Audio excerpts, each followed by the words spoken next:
Talking Reds, and joining me for today's Talking Reds, I've got Damian Kavanagh. Good to see you, mate. Oh, it's great to see you, Gareth. Yeah, made up to see you. Good to see a familiar face. Me, Armucha from Post-Match Pint. We're far more sober than usual when we meet, aren't we? I know, yeah. Fair to say. But yeah, we've missed the Post-Match Pint. We've missed football, but it is back on its way. Liverpool played yesterday for the first time in 3 months. I'm sure most of you have seen that by now. They beat Blackburn Rovers 6-0 in a friendly at Anfield. Hoover, Leighton, Clarkson, a couple of the young lads getting goals. Mane, Keita, Minamino and Matip also on target. And some interesting stuff I was just telling you there, Damien, about apparently Klopp had a bit of a cob on about some of Blackburn's tackling. Which I quite enjoy. I'm a bit gutted that I haven't seen the full game really. But I mean, you know, it's a Tony Mowbray side, so I mean,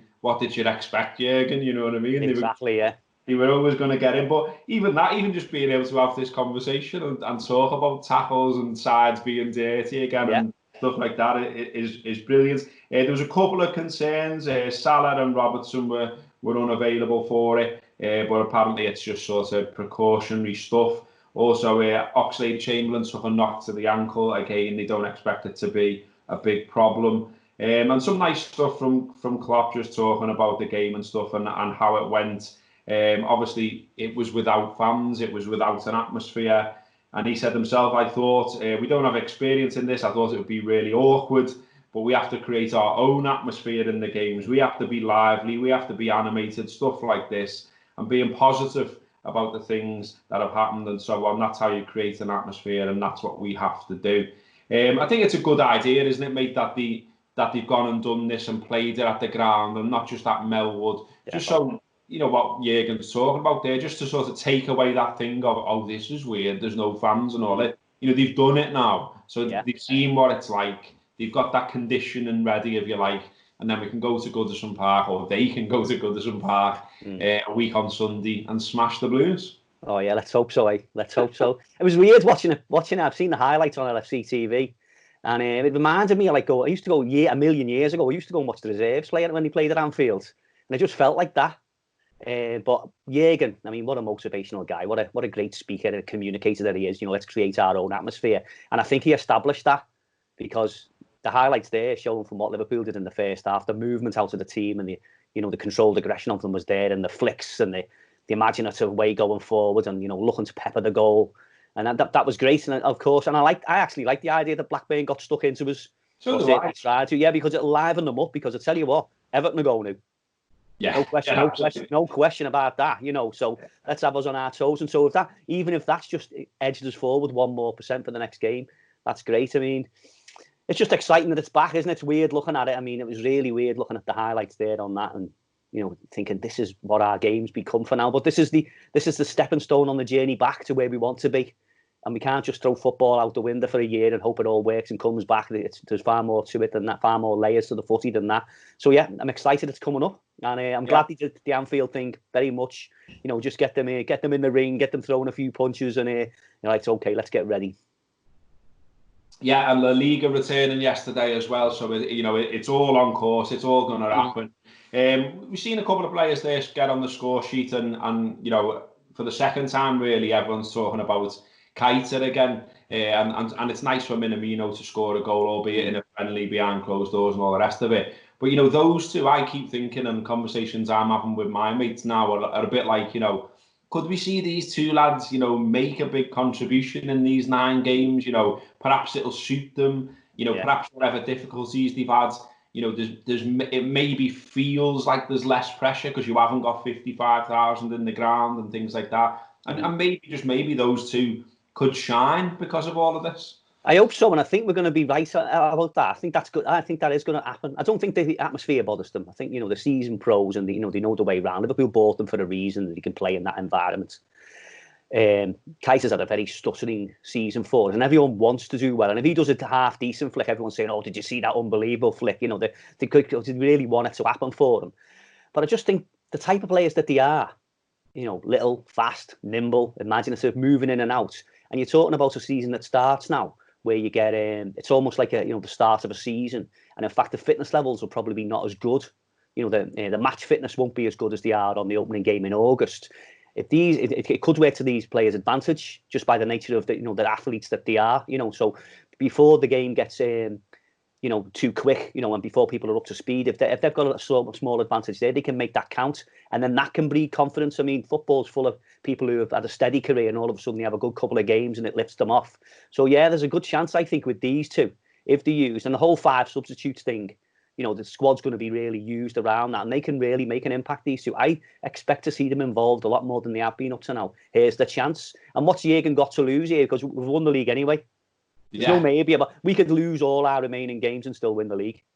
Do you know what I mean? So there's a chance now to sort of use this. About that, though. No, it's not. But such is the commanding nature of our lead that's where we are. So we've got a bit of flexibility here, Jurgen, to be able to say, well, okay, I'll try this and I'll try that, which he might not have done in a close championship race. I think another thing on that, mate, is that we've seen before as well. In pre-season, I mean, we're both well conditioned to the idea of pre-seasons and friendlies and all the old cliches around that of don't read too much into it. It's only a friendly. I always laugh at that because I always think, well, you'd rather win though, whether it's a friendly or not. You'd rather win, and winning 6-0 is much nicer than some kind of defeat. I mean, can you imagine? Yes, you can imagine is the answer. You can imagine the headlines if Liverpool had lost that game to Blackburn. Yeah. You know what I mean? Yeah. And so, it's good to just keep the roll going, to win the game no matter who it is, to be ready to go when the season does return.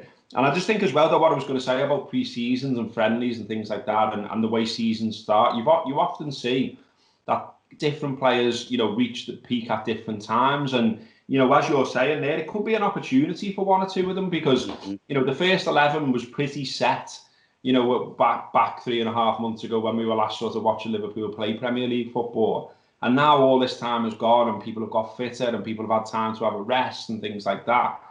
It could just be a chance for one or two of them to force their way in. And, Klopp's shown before, hasn't he, that he'll pick a side based on merit and he'll reward people playing well in training and things like that.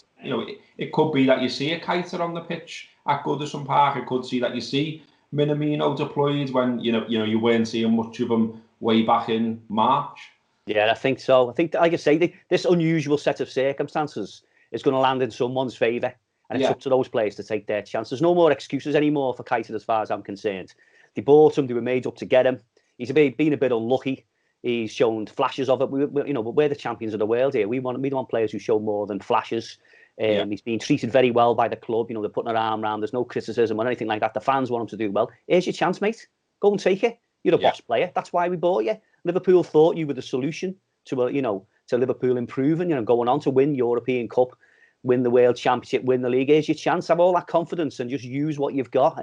Clearly, Jurgen fancies him, so there's one there. Minamino, I was hugely impressed when I seen him in action at Anfield and in other games. And so, there might even be a surprise here somewhere, with one of the young players coming through, with Elliot getting more of a chance or Nico getting more of a chance. And this is the luxury that we're in. This is what I was talking about before. Such as the commanding lead that we've got. He can flex his muscles a little bit here, in almost preparing for next season. Yeah. To continue the dominance. And what I also liked about him was the way he dealt with the Adam Lallana thing, by the way. I mean, Liverpool could easily say, listen, we can do without you, mate. Thanks very much for the memories. We don't need, at this awkward time while the football finances are all up in the air, we don't need to extend your contract. Yeah. But he was very much part of, this is what the team achieves together. We do it as a collective, and this is the sort of manager you're going to play for if you sign for us, and this is the sort of involvement that you're going to get. It's all about credit where it's due and including everybody. We have got the best manager in the world. It's great times, We certainly have. And we've got to remember all this and get nice and positive for the restart of this season. And on Keita, come on down the YouTube Keita, that fella that we saw banging them in all the time over in Germany. Like you say, we've seen flashes. We've seen him do some amazing things. I mean, that turning ball he played to Salah, I think, against Crystal Palace was one moment where you were just like, wow. And, I think there was like double. He did like a double nutmeg once against, I think when we were playing against Bournemouth. And, he's certainly got loads in his locker. He's wearing the number 8, and he said he was happy to follow in Steve Gerrard's footsteps. Well, now's your time, Naby. Let's see it. Let's see it in action.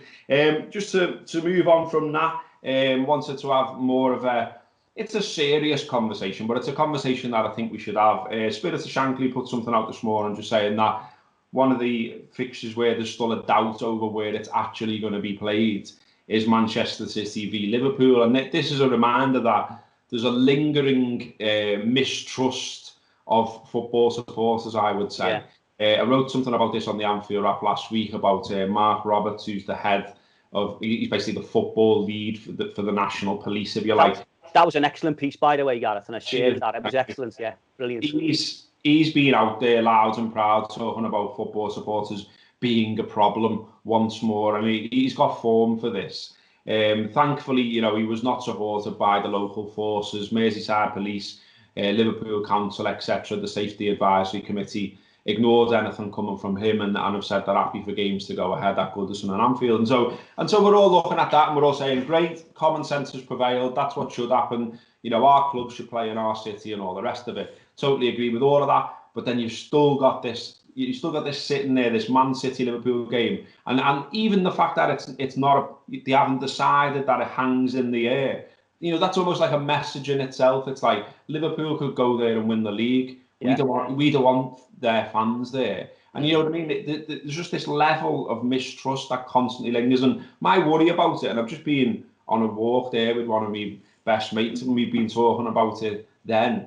My worry around all this now is that because of what Mark Roberts was saying, because of the debate about neutral venues, because the seed was sown into the national media over and over again during this period that fans will cause trouble, there could be disorder, fans could, spark a new pandemic, whatever you want, public order, public health, it was all thrown our way.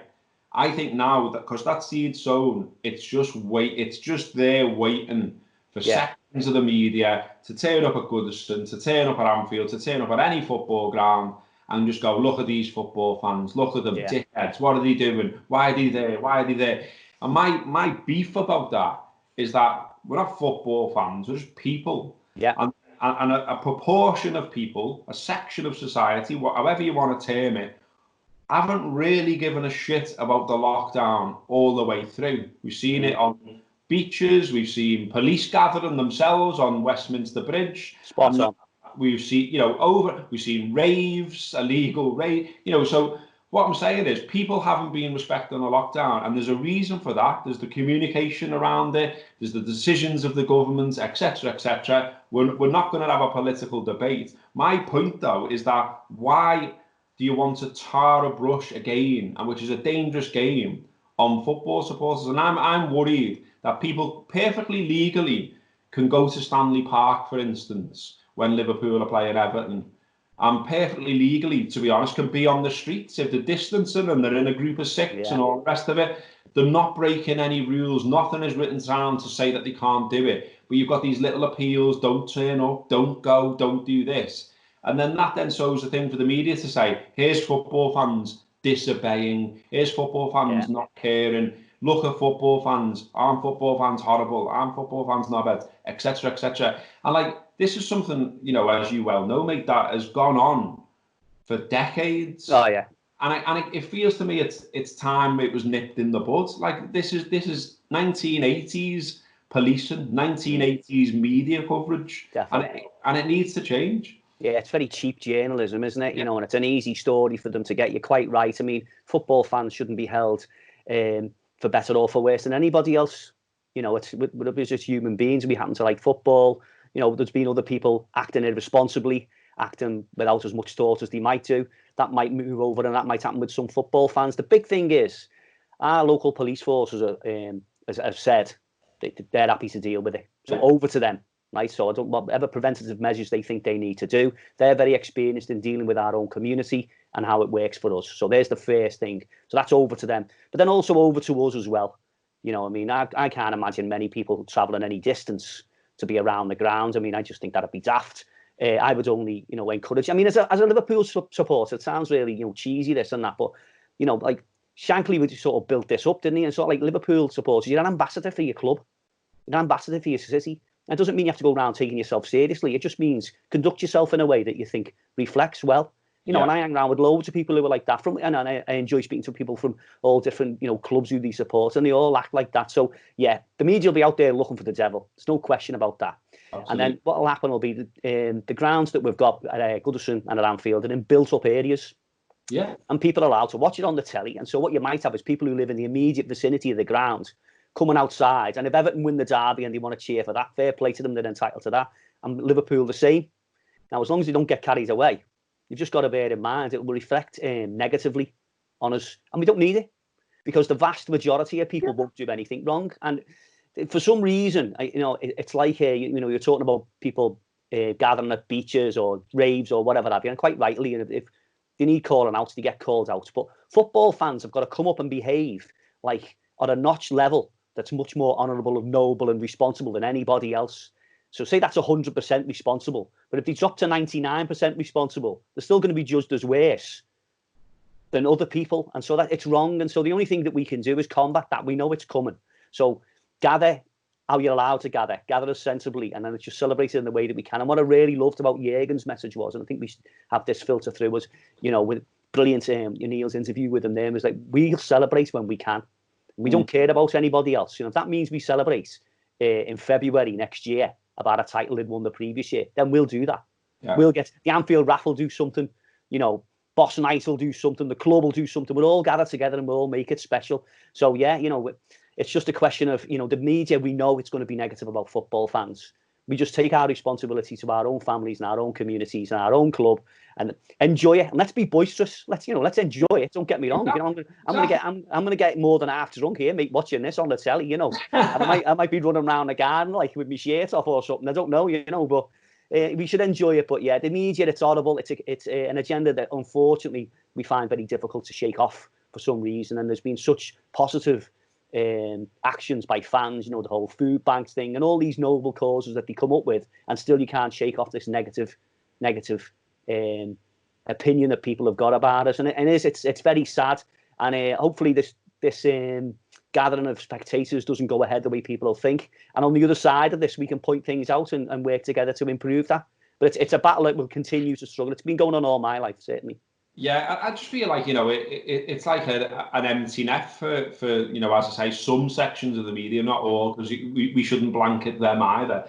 But, you know, it's a tap in, isn't it, to say, you know, you could have that. I mean, when Liverpool win the league, I fully expect to see people on the streets. I fully expect to see people in parks, people on beaches, whatever. People will celebrate. People will let pyro off on the porch. People will drink Peroni in a park. People will, you know, drink Bud on a beach, whatever. I can't think of anyone. You know, people will do things though to celebrate, because there will be an outpouring of emotion. And that should be allowed, and that should be celebrated. And as I just said before, it can be done within current rules as well. But, you know, all you need is like a picture taken in a certain way or a video presented in a certain way. And even then it's, you know, if there are some people who step over the line, it should be reported in that context. Some 100%. People stepped over the line. Not all football fans, not all Liverpool fans. But, you know, you know what, as I say, you know what sections of the media are like. I mean, I've talked before on Anfield App shows about how, you know, on stuff that isn't as sinister as this really, but it's done there as well. So there could be one lad on Twitter who's got something about being a Liverpool fan in his bio, and he could say some nonsense. And the Mirror, for instance, I've seen do it. The Star, I've seen do it. You know, will report something saying Liverpool fans say X about Y. Yeah.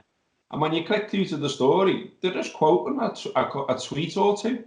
And I'm looking at it going, well, that's not representative of my views. That's just that lad's view. Yeah. Why badge it all up as Liverpool fans X or football fans Y?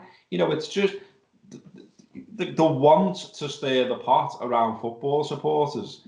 You know, I find really, really annoying. You had, I can't remember the MP's name yesterday, but you had an MP yesterday who was trying to sort of dive on football once more and comparing it to charity. And I think it's fair to say, you know, he probably regrets that tweet now, because everyone piled on and pointed out that maybe we shouldn't need charities, and maybe, things should be running a different way at the very top. But I won't get too political. I know people don't like that when I do that. But yeah, I wanted to get that in and wanted to sort of preempt that. And I will try and write something else on the subject as a follow-up to the thing I wrote last week about Mark Roberts. I think one of the things there is just a point there, by the way, about the media as well. It's as fans of other clubs that we let ourselves down in that direction. Because what you've just said there is you'll get a fan of a rival club and they'll pick something out that one Liverpool fan, for example, let's talk about Liverpool here, and say, oh, all of yous are like this and all of yous think that. They'll completely ignore any of their fans who do it and then just absolutely go down a complete rabbit hole of tribalism instead of collaborating together and calling out and saying, okay, he supports a team that I absolutely can't stand, but don't judge us all like that. Because if we were born in their town or he was born in our town, we'd support the same team, but none of that. And social media, helps stoke that. And the media, obviously, in this day and age, it's very easy for them to do lazy journalism.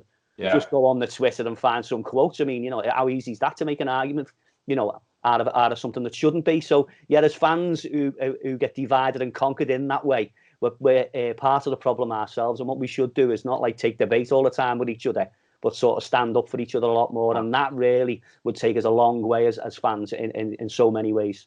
It's the same in terms of, look, if you were trying to appeal to people's nature, you'd say well, let's stop clicking on and reacting to certain stories as well. But, it's so difficult, isn't it? It's psychology, this basically we're talking about now. But, I know from having worked for the Mirror and other organisations like that, how it works and why they put certain things in headlines. I mean, for instance, I know on the sports desk, that, if you put Liverpool in a headline, if you put Arsenal in a headline, you put Man United in a headline, it gets clicked. It gets people on the webpage. And so, of course, they go, well, let's do that then.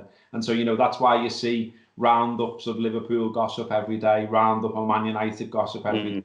Even the gossip page on the BBC is one of the most read pages on the BBC.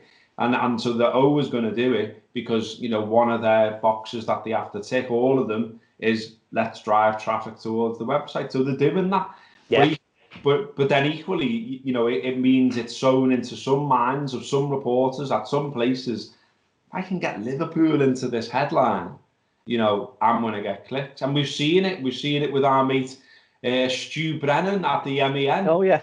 He's a report. He's a reporter on Manchester City. Yet he never stops going on about Liverpool and writing pieces about Liverpool. And you're not telling me that, that's not done on purpose because he knows, get the name Liverpool in, it gets more clicks, it engages us, it engages me, it might get Heaton going, it might get me, and before you know it, we got yous all going, that's a fact. I bet he regrets it, but now he's there, he's got the tiger by the tail, hasn't he?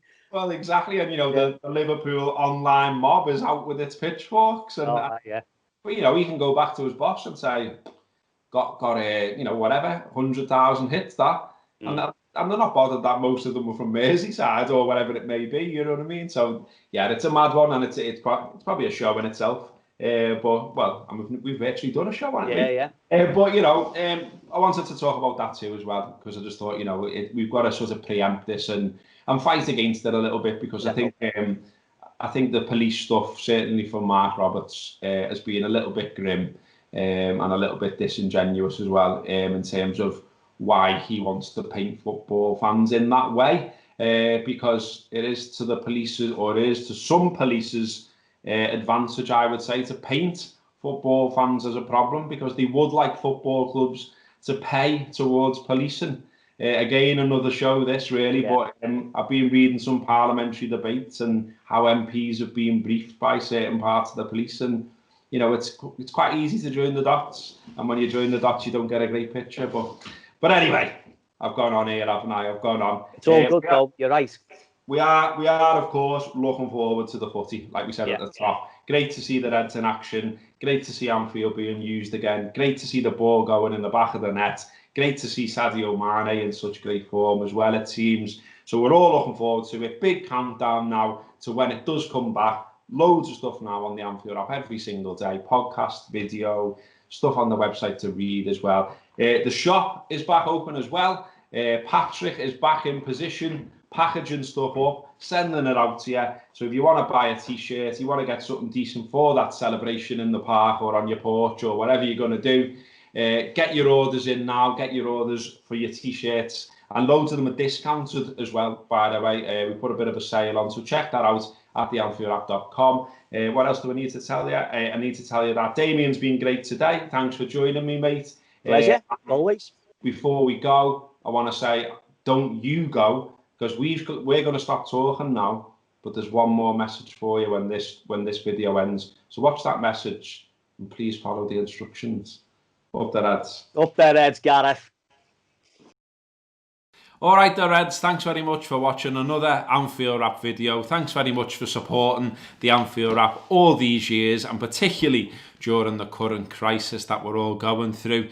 We'd like your support on one more thing, and that is your vote in the British Podcast Awards Listener's Choice. It's really easy to vote for the Anfield Wrap in this. Just go to the BritishPodcastAwards.com/vote.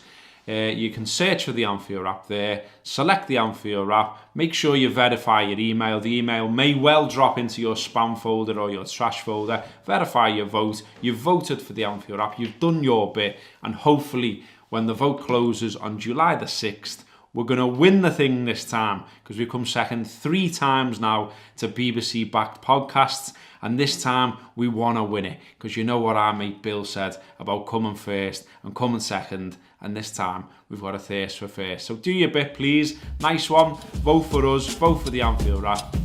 Up the Reds.